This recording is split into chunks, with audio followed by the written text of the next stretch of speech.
इस वीडियो में हम लोग पढ़ेंगे टेम्परेचर ऑफ ओशियन। ठीक है, temperature and salinity of ocean. ठीक है, जो कि आपका थर्ड चैप्टर में आता है। तो ये जो टेम्परेचर ऑफ ओशियन है उसका कुछ इंट्रोडक्शन। ठीक है, तो ओशियन का जो टेम्परेचर है उसका जो मेन एनर्जी सोर्स है वो आता है आपका इंसुलेशन से। ठीक है, मतलब वो जो सन का रेज जो है गर्मी है उससे आता है। ठीक है, ओशियन जो है एक तरह से इंपॉर्टेंट रोल अदा करता है एनर्जी और टेम्परेचर रेगुलेशन में अर्थ के। ठीक है, अब ये जो टेम्परेचर जो है ये कैसे वहाँ पे रेगुलेट होता है, वो वहाँ पे कैसे रुका रहता है, तो ये रहता है आपका due to specific of earth और स्पेसिफिक हीट ऑफ वाटर। ठीक है, तो ये क्या करता है, अर्थ और वाटर क्या है, यही आपका जो हीट एनर्जी है उसको रोक के रखा रहता है लंबे समय तक, है ना। अब जो अर्थ का जो ओशियन का जो टेम्परेचर है, एवरेज टेम्परेचर ऑफ ओशियन जो है वो क्या है, लगभग 3 से 5 डिग्री सेल्सियस है एवरेज टेम्परेचर, है ना। लेकिन जो सरफेस टेम्परेचर है ओशियन वाटर का वो है आपका लगभग 25 डिग्री सेल्सियस। ठीक है, अब जानते हैं कि टेम्परेचर पैटर्न क्या है ओशियन का। तो इसमें कई सारा टाइप्स है, मतलब कई सारे कैटेगराइज में, मतलब ये जो टेम्परेचर पैटर्न है उसको बताया गया है। तो पहले हम जानते हैं कि लेटिट्यूडनल वेरिएशन में ये जो टेम्परेचर पैटर्न है वो कैसे शो होता है। तो जैसे जैसे आप इक्वेटर से पोल की ओर जाएंगे तो टेम्परेचर क्या है, घटता जाता है। ठीक है, लेकिन इक्वेटर जो है वहां पे जो टेम्परेचर है वो हाई नहीं होता। यहाँ पे आपका टेम्परेचर हाई नहीं होता, वो हाई होता है आपका ट्रॉपिक्स में, ट्रॉपिक ऑफ कैंसर और ट्रॉपिक ऑफ कैप्रिकॉर्न आप जानते हैं ना, वहां पे उस रीजन में आपका हाई रहता है। और ये जो इक्वेटर है 0 डिग्री जो आपका लेटीट्यूड है, यहाँ पे आपका टेम्परेचर हाई नहीं रहता। ठीक है, अब इसके पीछे कारण क्या है, इसके पीछे जो रीजन है वो ये है कि यहाँ पे क्या है, हाई टेम्परेचर होता है। ठीक है, हाई टेम्परेचर होने की वजह से इक्वेटर में क्या होता है कि वहाँ पे लो प्रेशर एरिया क्रिएट होता है, और लो प्रेशर एरिया क्रिएट होने की वजह से वहाँ पे रेनफॉल जो है वो हाई होता है। ठीक है, क्लाउड वहाँ पे फॉर्म होता है, फिर रेनफॉल होता है। तो ये बारिश होना, क्लाउड फॉर्म होना, इसकी वजह से क्या होता है कि इक्वेटर में आपका जो टेम्परेचर है वो कम रहता है एज कंपेयर टू ट्रॉपिक्स। ठीक है, तो ये हो गया आपका लेटिट्यूडनल वेरिएशन। अब हेमिस्फियरिक वेरिएशन में कैसा है टेम्परेचर पैटर्न ओशियन में, तो जो नॉर्दर्न हेमिस्फियर है यहाँ पे क्या बोलते हैं, ये थोड़ा सा गर्म है एज कंपेयर टू जो सदर्न हेमिस्फीयर में जो ओशियन पाए जाते हैं वहां उसके कंपेयर में। इसके पीछे कारण क्या है, क्योंकि यहाँ पे ना लैंड ज़्यादा है, जमीन ज़्यादा है। ठीक है, और यहाँ पे लैंड जो है बहुत कम है, इस वजह से क्या होता है यहाँ का जो ओशियन है वो उसका जो टेम्परेचर है वो कम है। तीसरा होता है एनक्लोज्ड सी। एनक्लोज्ड सी और मार्जिनल सी क्या होता है मैंने आपको बता दिया है ना। तो जहां जहां पे एनक्लोज्ड सी है या मार्जिनल सी है, तो वो क्या है, वो मतलब समुद्र जो है वो लैंड बॉडी से कहीं ना कहीं घिरा हुआ है। तो जमीन से घिरा होने की वजह से ये क्या होता है, ये ज़्यादा वार्मर रहता है। ठीक है, मतलब अगर आप देखेंगे तो ओपन सी के कंपेयर में, जैसे ट्रॉपिक रीजन में आप अगर आप देखेंगे तो यहाँ पे जैसे गर्म है। ठीक है, तो ये जो रीजन रहेगा एनक्लोज्ड सी रहेगा, ये और ज़्यादा गर्म रहेगा। ठीक, लेकिन अगर आप टेम्परेट रीजन में जाएंगे तो वहां पे उल्टा होता है, वहां पे क्या होता है, ये ज़्यादा ठंडा रहता है एज कंपेयर टू बाहर का रीजन में। इसके पीछे जो कारण है वो ये है कि ओपन सी में क्या होता है कि जो ठंडा पानी वो मिक्स हो जाता है तो उतना ठंडा नहीं रहता।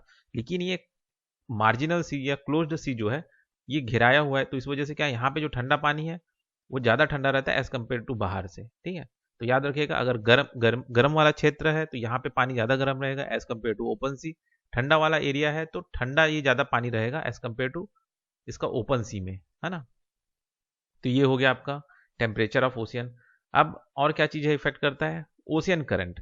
ठीक है, तो जैसे वार्म ओशियन करंट जो है एक तरह से, तो ओशियन करंट आपको पता ही है, वार्म ओशियन करंट होता है और एक कोल्ड ओशियन करंट होता है। तो जो वार्म ओशियन करंट जो होता है वो एक तरह से गर्मी देता है, और कोल्ड ओशियन ओशियन करंट जब कहीं से बह के आता है तो वो एक तरह से कूलिंग इफेक्ट देता है। ठीक है, अब ये जो ओशियनिक करंट जो है ना, इसको मैं आपको आगे और एक्सप्लेन करूंगा पूरा वर्ल्ड मैप के साथ कि भाई ये हॉट ओशियन करंट और ये कोल्ड वार्म करंट और ये कोल्ड करंट ये कहाँ कहाँ से फ्लो होते हैं, उसको मैं अभी आगे वाले लेक्चर में उसको एक्सप्लेन करूंगा। फिर आता है आपका अपवेलिंग और डाउनवेलिंग। अपवेलिंग मतलब ये होता है एक तरह से ठंडा पानी जो है, मतलब पानी का ऊपर उठना, और डाउनवेलिंग मतलब पानी का नीचे आना, ठीक है। तो अपवेलिंग जब भी होता है तो ठंडा पानी मतलब नीचे से ऊपर जा रहा है, और डाउनवेलिंग हो रहा है तो मतलब गर्म पानी ऊपर से नीचे की ओर जा रहा है, ठीक है। ये मतलब पानी के ऊपर, पानी के अंदर ये होता है ना, नीचे का पानी ऊपर आ रहा है, ऊपर का पानी नीचे आ रहा है, तो डाउनवेलिंग हो गया। इसको भी मैं आगे एक्सप्लेन करूंगा अभी। आप जानते हैं ये ड्यूनल रेंज ऑफ टेम्परेचर ये क्या है, ठीक है। मतलब मैक्सिमम टेम्परेचर एक दिन में या मिनिमम टेम्परेचर रात में वो कितना है, उसके बीच में कितना रेंज है वो चीज़, ठीक है। ये मतलब 24 घंटे में सबसे मैक्सिमम टेम्परेचर और सबसे मिनिमम टेम्परेचर, ठीक है। तो इसका जो रेंज है, इसके बीच में डिफरेंस है, उसको हम रेंज कहते हैं, ठीक है।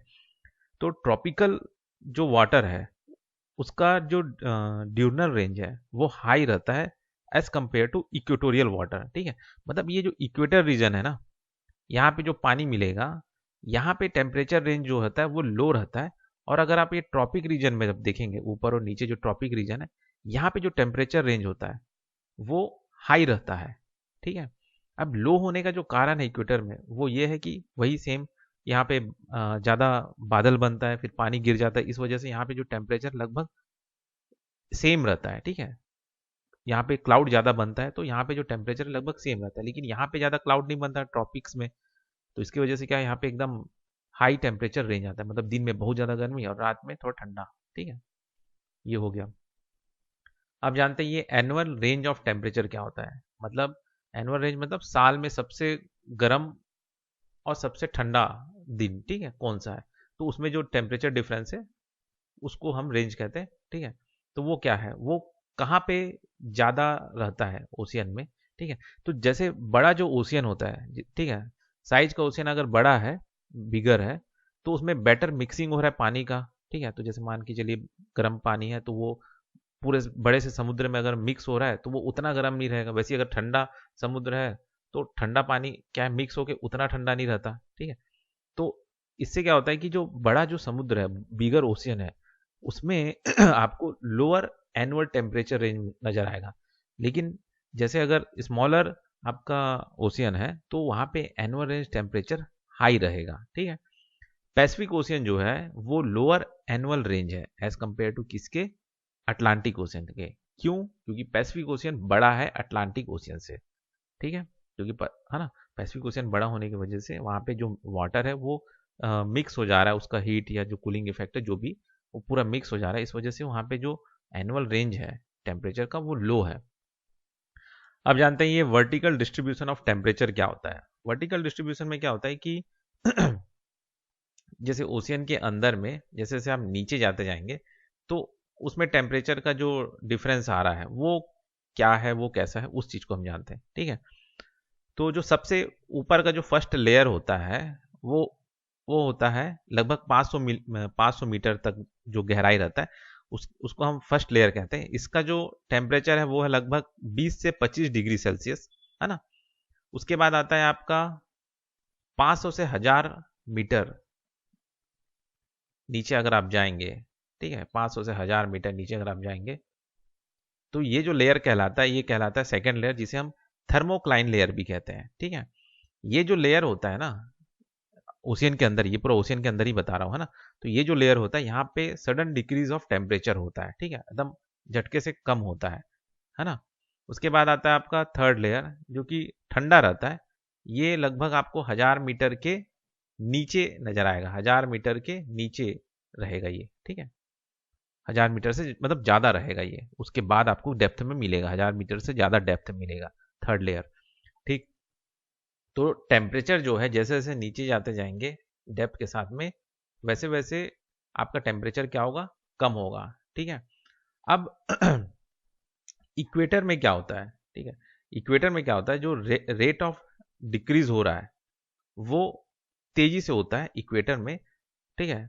और ट्रॉपिक्स देन टूवर्ड पोल, मतलब अगर आप इक्वेटर या जैसे ये इक्वेटर रीजन है और ट्रॉपिक रीजन जो है उसमें अगर आप देखेंगे ना, तो जैसे यहाँ पे जो भी समुद्र नजर आएगा उसमें अगर आप अंदर घुसते जाएंगे तो जो रेट ऑफ डिक्रीज हो रहा है वो बहुत तेजी से होता है। और लेकिन अगर आप पोलर रीजन की ओर जाएंगे तो वहां पे अगर आप समुद्र के अंदर आप जाएंगे तो वहां पे जो टेम्परेचर का जो डिक्रीज हो रहा है वो उतना रैपिड नहीं होता, ठीक है। तो ये हो गया आपका वर्टिकल डिस्ट्रीब्यूशन ऑफ टेम्परेचर। अब जानते हैं हम सैलिनिटी ऑफ ओशियन वाटर, ठीक। तो ये सैलिनिटी क्या है, सॉल्ट कंटेंट क्या है, इसको पहले हम जानते हैं। तो जो अमाउंट ऑफ सॉल्ट पानी में जो मिलता है ओशियन में, वो कितना है लगभग, जैसे मतलब ये जैसे अगर हम 1000 ग्राम ऑफ वाटर अगर लेते हैं, ठीक, तो उसमें आपको क्या क्या सॉल्ट मिलेंगे, ठीक है। तो उसमें आपको NaCl, MgCl2, MgSO4 और आपका CaSO4, ये सारे सॉल्ट मिलेंगे, ठीक है ना। अब होता क्या है, मतलब अगर आप जैसे पानी में मतलब इतना मतलब सॉल्ट मिलता है, तो ये जो सॉल्ट है ना,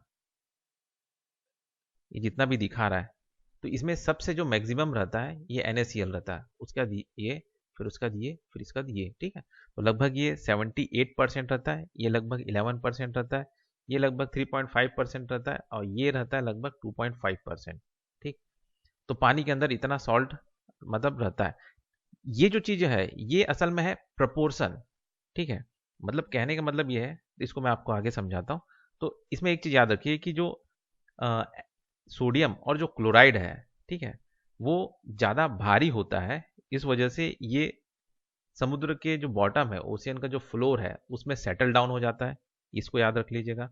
और ये सबसे ज़्यादा प्रोपोर्शन में मिलता है आपको आपके ओशियन में, Na और Cl, ठीक है। अब यहाँ पे हम जानते हैं कि सॉल्ट बजट, सॉल्ट क्या होता है, सॉल्ट बजट क्या होता है, ठीक है। तो पहला तो सॉल्ट बजट होता है कि मतलब समुद्र में फ्रेश वाटर में कितना एडिशन और रिमूवल ऑफ सॉल्ट है, तो वो सॉल्ट बजट हो गया, ठीक। अब ये जो सॉल्ट का जो ये प्रपोर्शन है, ठीक है, ये जो है ये सॉल्ट है, ये सारे के सारे। तो देखिए समुद्र में पानी और सॉल्ट का जो प्रोपोर्शन है वो हाई और लो हो सकता है, अलग अलग जगह में अलग अलग। लेकिन जो सॉल्ट, ये अलग अलग सॉल्ट जो मिल के जो सॉल्ट मतलब मिक्स हो रहा है, ठीक है, सॉल्ट का जो प्रपोर्शन है, जो मैंने बताया कि जैसे मान के चलिए कि यहाँ पे इस रीजन में मान के चलिए कि पानी और सॉल्ट का कुछ एक प्रपोर्शन है, ठीक है। तो जो सॉल्ट मिला, उस सॉल्ट में ये सारे प्रपोर्शन रहते हैं कि मतलब इसी सॉल्ट में आपका 78% सॉल्ट रहेगा NaCl, फिर 11% रहेगा आपका MgCl2, ठीक है, MgCl, फिर ये आपका रहेगा 3.5% MgSO4, ठीक है। तो उस सॉल्ट का ये प्रपोर्शन है, इसको याद रखिएगा, है ना।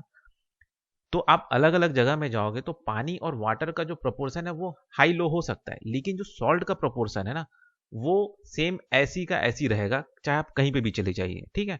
मतलब आपको वर्ल्ड में कहीं पे भी आपको सॉल्ट मिल रहा है समुद्र में, तो उसका जो प्रपोर्शन है, ये जो प्रपोर्शन है ये सारे सॉल्ट का, उस सॉल्ट में वो सेम ही रहेगा कि भाई वहां पे भी आप जाएंगे तो वहां पे भी आपको NaCl आपको 78% मिलेगा, तो MgCl आपको 11% मिलेगा, ठीक है।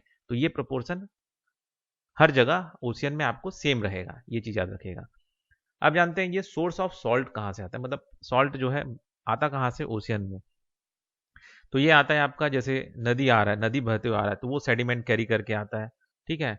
फिर आपका जो मिड ओशनिक रिज में जो सबमरीन जो वॉल्केनो होता है, वहां से जब लावा निकलता है तो वहां से सॉल्ट आता है। वैसी केमिकल रिएक्शन होता है आपका किसके बीच रॉक जो है और ठंडा पानी जो है उसके बीच, है ना। तो उसके वजह से भी आपका एक तरह से नमक पैदा होता है, ठीक है। और क्या चीज़ है, जब समुद्र का जब लहर पत्थर से टकराता है तो उस पत्थर में भी सॉल्ट रहता है, ठीक है। तो उसके इरोजन से भी आपका सॉल्ट निकलता है, तो वो एक सोर्स हो जाता है आपका सॉल्ट का, ठीक है। ये हो गया। अब सॉल्ट जो है वो रिमूव कैसे होता है, हटता कैसे है। तो इसमें दो तरह से रिमूवल होता है, एक होता है आपका फिजिकल रिमूवल और एक होता है आपका बायोलॉजिकल रिमूवल। फिजिकल रिमूवल में क्या होता है कि जैसे लहर जो है जैसे ही जो किनारे टकराता है, तो जैसे ही बीच में टकराता है तो क्या होता है, टक टक टकराने के बाद में क्या होता है कि जो पानी है उसमें से जो सॉल्ट है वो स्प्रे होके अलग हो जाता है, ठीक है, फ्रॉम ओशियन, ठीक है। तो ये फिजिकल रिमूवल हो गया। बायोलॉजिकल रिमूवल कैसे होता है, बायोलॉजिकल रिमूवल में क्या होता है कि जैसे समुद्र के अंदर में जितने भी मैराइन लाइफ्स है, ठीक है, तो वो क्या करते हैं, वो समुद्र से जो कैल्शियम है उसको एक्सट्रैक्ट करते हैं और उसका यूज होता है उनके बोन्स के स्ट्रक्चर में, ठीक है। तो इस तरह से भी सॉल्ट रिमूवल होता है, ठीक है। तो दो तरह हो गया, का हो गया सॉल्ट रिमूवल, एक होता है फिजिकल और एक होता है बायोलॉजिकल। बायोलॉजिकल रिमूवल में कैसे हो रहा है कि मैराइन लाइफ अपने बोन के फॉर्मेशन के लिए, बोन के लिए कैल्शियम एक्सट्रैक्ट करते हैं समुद्र से, ठीक। अब सैलिनिटी वेरिएशन देखते हैं। अब जो सैलिनिटी जो वेरिएशन है वो कैसे कैसे आता है, ठीक है। जहां पे भी फ्रेश वाटर ऐड हो रहा है, चाहे वो रेनफॉल के जरिए हो या जो बड़ा नदी आ रहा है या ग्लेशियर के पिघलने की वजह से हो, तो उन जगहों में आपको सैलिनिटी जो है वो लो नजर आएगा, मतलब लो मिलेगा, ठीक है। वैसे ही जहां पे भी फ्रेश वाटर का कमी हो रहा है, ठीक है, जैसे टेम्परेचर बढ़ा, तो टेम्परेचर बढ़ने से एवापोरेशन हुआ और पानी क्या हो गया, कम हो गया, तो उससे आपका सैलिनिटी जो है वो बढ़ जाता है। सेम होता है आपका जिस जगह में हवा ज़्यादा बहता है, ठीक है, तो हवा जहाँ ज़्यादा बहता है वहाँ पे एवापोरेशन हाई होता है, तो एवापोरेशन हाई होने की वजह से पानी कम हुआ, तो उसकी वजह से भी आपका सैलिनिटी बढ़ गया। तो जहाँ हवा ज़्यादा होता है वहाँ सैलिनिटी बढ़ता है, ये हो गया। आप जानते हैं ये सैलिनिटी ऑफ ओशियन, ओशियन में जो है सैलिनिटी वो कैसे कैसे रहता है। तो जो स्टैंडर्ड सैलिनिटी है ओशियन वाटर का वो है 35.5 पीपीटी, ठीक है ना। लेकिन जो डेड सी है उसका पीपीटी कितना है, लगभग 350 पीपीटी, और जो लेक वैन है उसका पीपीटी कितना है, लगभग 400 पीपीटी, है ना। तो सोच सकते हैं कि जो समुद्र का जो सैलिनिटी है, जो हम स्टैंडर्ड सैलिनिटी मार रहे हैं, उससे कितना ज्यादा आगे है ये आपका डेड सी और लेक वैन का, है ना। अब एक चीज और याद रखिए कि जितना ज्यादा हाई सैलिनिटी वाला वाटर रहेगा उसमें अगर आप कूदेंगे और डूबना चाहेंगे तो आप नहीं डूबेंगे। इसके पीछे कारण क्या होता है कि हाई सैलिनिटी वाटर जो होता है वो हाई डेंसिटी होता है। अब उसकी वजह से क्या होता है कि हमारा जो शरीर है वो कहीं ना कहीं लो डेंसिटी का हो जाता है। इस वजह से लो डेंसिटी चीज जो है हाई डेंसिटी के ऊपर तैरने लगता है, वो नहीं डूबता। तो ये कारण है। अब जानते हैं जो पैटर्न है, pattern in variation in salinity वो क्या है। तो ये चीज तो मैंने आपको थोड़ा सा बता ही दिया था कि जैसे जैसे आप इक्वेटर की ओर जाएंगे, इक्वेटर से पोल की ओर जाएंगे, ठीक है, सैलिनिटी जो है वो डिक्रीज होता है इक्वेटर से पोल की ओर, ठीक है ना। दूसरा चीज है कि जो हाईएस्ट सैलिनिटी है वो इक्वेटर में नहीं मिलता, वो मिलता है आपका ट्रॉपिक्स में। इसके पीछे कारण मैंने बता दिया था वो क्या होता है, ठीक है। उसके बाद है जो नॉर्दर्न हेमिस्फीयर है वहां पे वो क्या है, गर्म एरिया है, और सदर्न हेमिस्फीयर थोड़ा सा ठंडा है। अब ये गर्म क्यों ठंडा क्यों ये भी मैंने बता दिया, क्योंकि यहाँ पे जमीन है, यहाँ पे सिर्फ पानी है। तो नॉर्दर्न हेमिस्फीयर में क्या होता है कि वार्मर होने की वजह से यहाँ पे हाई एवेपोरेशन होता है, गर्म होने की वजह से जमीन है, इस कारण से तो यहाँ पे जो पानी है वो सलाइन होता है। सदर्न हेमिस्फीयर में क्या है, यहाँ पे भी पानी सलाइन मिलेगा, मतलब ज्यादा हाई सलाइन मिलेगा। क्यों? क्योंकि यहाँ पे ना कई सारे वेस्टर्लीज चलते हैं, ठीक है, मतलब जो हाई विंड है, मैंने आपको बताया था ना, कई सारे वेस्टर्लीज जो तेज हवा वाले, जैसे रोरिंग 40, फ्यूरियस 50, श्रिंकिंग 60 और स्क्रीमिंग 70। तो ये जो फास्ट ब्लोइंग विंड है ये क्या करते हैं, एवोपोरेशन यहाँ पे हाई करते हैं। इसकी वजह से यहाँ पे क्या होता है, हाई सलाइन मिलता है, ठीक है।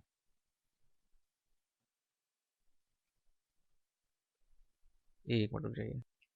तो ये हो गया, यहाँ पे भी हाई सैलिनिटी क्यों है ये पता चल गया। तो ये हो गया आपका pattern in variation in salinity. आप जानते हैं ये लोकल वेरिएशन इन सैलिनिटी ये क्या है, ठीक है। तो इसमें क्या होता है कि जैसे मान के चलिए कि जैसे ओशियन करंट है, बता दिया मैंने ओशियन करंट क्या होता है। तो जैसे वार्म ओशियन करंट कहीं से होके गुजरता है तो वो क्या करता है, एवोपोरेशन को हाई करता है, तो उसके वजह से क्या हो जाता है, आपका सैलिनिटी जो है हाई हो जाता है, ठीक है। अगर कोल्ड ओशियन करंट बह रहा है तो वहां पे सैलिनिटी क्या होगा, आपका लो रहेगा, ठीक। तो ये ओशियन करंट की वजह से भी सैलिनिटी जो है कम ज़्यादा होता है। दूसरा तो मैंने आपको बताया था एनक्लोज्ड सी, एनक्लोज सी का क्या इफेक्ट होता है, ठीक है। अगर आपका लो लैटिट्यूड में गर्म जगह है, ठीक है, और वहां पे अगर एनक्लोज्ड सी है तो क्या होगा, उस एनक्लोज्ड सी में एवोपरेशन ज़्यादा होगा और वो हाई सलाइन रहेगा। लेकिन अगर आप हाई लैटिट्यूड में गए हैं, ठीक है, जो कि ठंडा रीजन है, और वहां पे अगर कोई एनक्लोज्ड सी है, ठीक है। तो क्या होगा वहां पे इस एनक्लोज्ड सी में क्या होगा, सैलिनिटी जो है वो क्या बोलते हैं लो रहेगा, ठीक है, क्योंकि ये ठंडा है बाकी के कंपेयर में, ठीक है। तो ये हो गया आपका हाई लैटिट्यूड में, और ये हो गया आपका लो लैटिट्यूड में, है ना। और क्या होता है लोकल वेरिएशन में, जो सैलिनिटी में जो वेरिएशन पाया जाता है, कि मान के चलिए कि कहीं से नदी बह के आ रहा है और वो पानी में मिल रहा है, तो जहाँ पे वो मिल रहा है तो वो जगह जो है वहाँ पे भी लो सैलिनिटी रहेगा, है ना। और क्या होता है चौथा चीज, ग्लेशियर। ग्लेशियर जैसे है वो पिघल रहा है, जिस जगह में ये ग्लेशियर पिघल रहा है तो जो साफ पानी है समुद्र में मिल रहा है, तो वो जो रीजन है वो भी कहीं ना कहीं लो सैलिनिटी रहेगा। तो ये हो गया आपका लोकल वेरिएशन इन सैलिनिटी, ठीक। अब जानते हैं वर्टिकल पैटर्न इन सैलिनिटी। तो ये चीज मैंने आपको बताया था कि सैलिनिटी जो है इंक्रीज होता है जैसे जैसे आपका डेप्थ में आप जाते जाएंगे, ठीक है। टेम्परेचर ऑफ वाटर जो है, क्योंकि नीचे जाओगे तो डिक्रीज होता है। डेंसिटी ऑफ वाटर जो है वो क्या होता है, इंक्रीज होता जाता है विद डेप्थ। क्यों, क्योंकि वही सैलिनिटी नीचे ज़्यादा हाई है। सैलिनिटी जो होता है इंक्रीज डेंसिटी, ठीक है। तो हाई सैलाइन वाटर क्या होता है, वो सिंक हो जाता है, ठीक है। इस वजह से नीचे जो है आपका हाई सैलिनिटी रहता है, ठीक है। अब एक वर्ड है आपका हेलोक्लाइन। हेलोकाइन, हेलोक्लाइन ये क्या होता है, ये वो जोन है सी में, ठीक है, समुद्र में वो जोन है जहां सैलिनिटी इंक्रीज होता है अचानक से, ठीक है। जैसे आप ऊपर से नीचे आ रहे हैं और यहाँ पे जैसे ही आप पहुंचेंगे तो यहाँ पे सैलिनिटी बहुत तेजी से बढ़ जाता है, तो इस रीजन को, इस जोन को कहते हैं हम हेलोक्लाइन, ठीक। सलाइन वाटर जो होता है वो ठंडा या फ्रिज जो होता है, जमने का काम जो होता है वो बहुत स्लो होता है as compare to pure water, ठीक है। इक्वेटर में अगर आप देखेंगे सैलिनिटी जो होता है वो क्या होता है, इंक्रीज होता है विद डेप्थ, ठीक है। इसके पीछे कारण मैंने बताया कि भाई इक्वेटर में रेन होने की वजह से वहां पे जो ऊपर में जो अगर पानी है पड़ा है वो क्या कर देता है, सैलिनिटी को कम कर देता है, लेकिन उसके जो नीचे है का पानी है वो खारा है, ठीक है।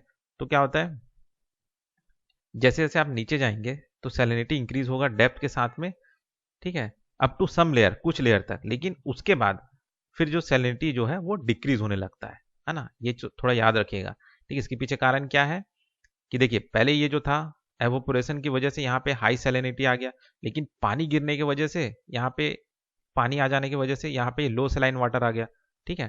तो अब क्या हुआ ना, नीचे आप जाएंगे तो सैलिनिटी इंक्रीज होगा, लेकिन और नीचे जाएंगे तो सैलिनिटी फिर डिक्रीज होते जाता है, ठीक है। ये रीजन है, ठीक।